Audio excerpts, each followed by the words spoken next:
दगड़ियों, वैसे तो अब हम कुछ दिनों के बाद उत्तराखंड को देश के सबसे अधिक सुरंगों वाले प्रदेश के रूप में भी जाने जाएंगे या बताएंगे। लेकिन ये आने वाले समय में और जल्द शीघ्र।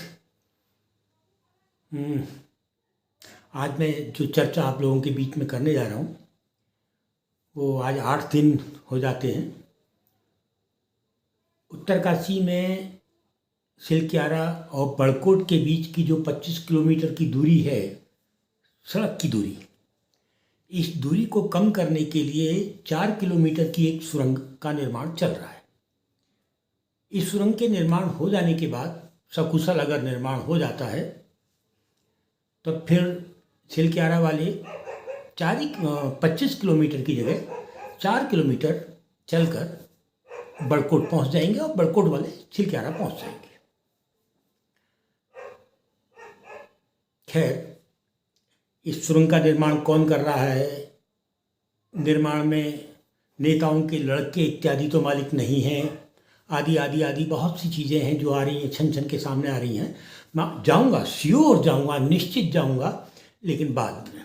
आज मैं सिर्फ सुरंग पर ही थोड़ा सा छोटा सा बातचीत करने के लिए आप सबके सामने मुखातिब हुआ हूँ।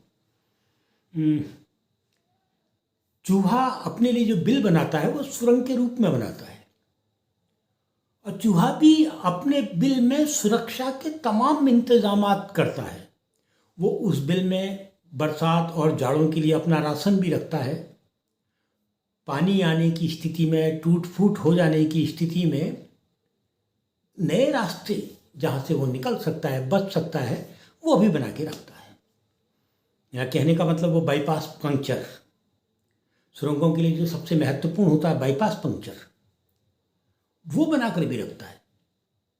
लेकिन आज मालूम पड़ा कि हमारे इंजीनियर, हमारी बड़ी बड़ी कंपनियां जो दावा करती हैं कि हम सुरंगों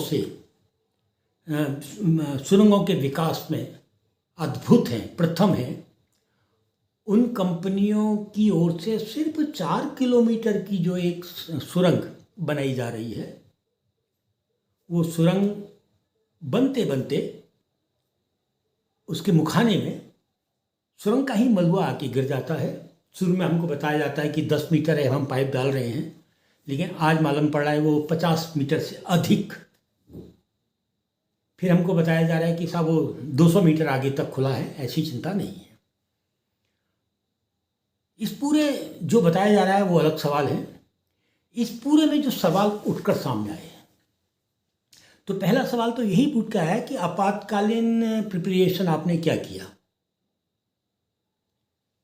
जो इमरजेंसी सर्विस होती हैं, आपातकाल की अगर कभी स्थिति आ जाती है तो उसके लिए आपकी क्या व्यवस्थाएं थी? शून्य, कोई व्यवस्था नहीं। दूसरा, बाईपास पंक्चर। सुरंगों के निर्माण के लिए सबसे महत्वपूर्ण होता है बाईपास पंक्चर। अब ये कह रहे हैं कि हम ऊपर से एक छेद करेंगे, होल करेंगे, फिर जाएंगे। यानी आपने स्वीकार कर लिया कि बाईपास पंक्चर की व्यवस्था उस सुरंग में नहीं थी। यानी आपने नियम, नीति, सुरंग के जो तौर तरीके, उन सबको नज़रअंदाज किया। आप सिर्फ एक छेद जैसा बना रहे थे पहाड़ के बीच में 4 किलोमीटर का, और उसको सुरंग का नाम दे रहे थे। वैसे प्रथम दृष्टया इस बार यह आरोप लगाया जा सकता है कि आपने सुरंग के निर्माण में जो विस्फोटक का इस्तेमाल किया, निश्चित रूप से किया होगा, वरना ये स्थिति नहीं आती। और विस्फोटक जो थे वो बड़े पत्थरों के लिए रास्ता बना गए। आप आगे को बढ़ते चले गए, और विस्फोट के बाद जो धीरे धीरे धीरे धीरे जमीन अपना काम कर रही थी, सरकने का काम कर रही थी, वो छपाक से नीचे आई और सुरंग आपकी बंद कर दी। हो सकता है कि आप कल के दिन सफाई दें, ये विस्फोटक का इस्तेमाल नहीं किया गया। अगर विस्फोटक का इस्तेमाल नहीं किया गया था तो ऐसी स्थिति नहीं आनी चाहिए थी। ये मैं नहीं, भूगर्भ विज्ञानी इस बात को कह रहे हैं। मैंने कहा था शुरू में कि हम बहुत जल्दी एक प्रदेश बनने वाले हैं, सुरंगों का प्रदेश। बहुत बड़ी एक सुरंग बन रही है ऋषिकेश से लेकर कर्णप्रयाग के बीच में। उसमें रेल आएगी। जब ये निर्माण हो रहा था तो हमको मालूम पड़ा कि सुरंग के लिए ह्यूम पाइप सबसे ज़रूरी होता है। लेकिन आज जब हम छिलक्यारा से बड़कोट के बीच जो 4 किलोमीटर की सुरंग बन रही है, उसमें जो ह्यूम पाइप को लेकर चीज़ें सार्वजनिक हो रही हैं, वो चौंकाने वाली बात है कि ह्यूम पाइप पर भी आपका ध्यान इतना ज़्यादा नहीं था। बहुत से सवाल हैं जो अभी और वैज्ञानिक तरीके से, मेरे याद आ रहा है कि अभी केदारनाथ में जब राहुल गांधी आए थे तो उन्होंने विश्वविद्यालय के एक भूगर्भ विज्ञानी डॉक्टर सती से बातचीत की थी। आज मेरी बात चल रही थी सती साहब से, मैं भी पूछूं, फोन में बात कर रहा था। वो आश्चर्यचकित थे। वो कह रहे थे कि फिलहाल तो हमें पहाड़ के अंदर सारी सुरंगों का काम रोक देना चाहिए और पहले ये स्पष्ट कर लेना चाहिए कि क्या ये सारी सुरंगें सुरक्षित हैं, इसमें कोई नुकसान होने वाला तो नहीं है, और जब तक हम ये तय नहीं कर लेते तब तक सारे काम रोक देने चाहिए। ये उनका अपना मानना था। फिर एक सवाल उन्होंने और कहा।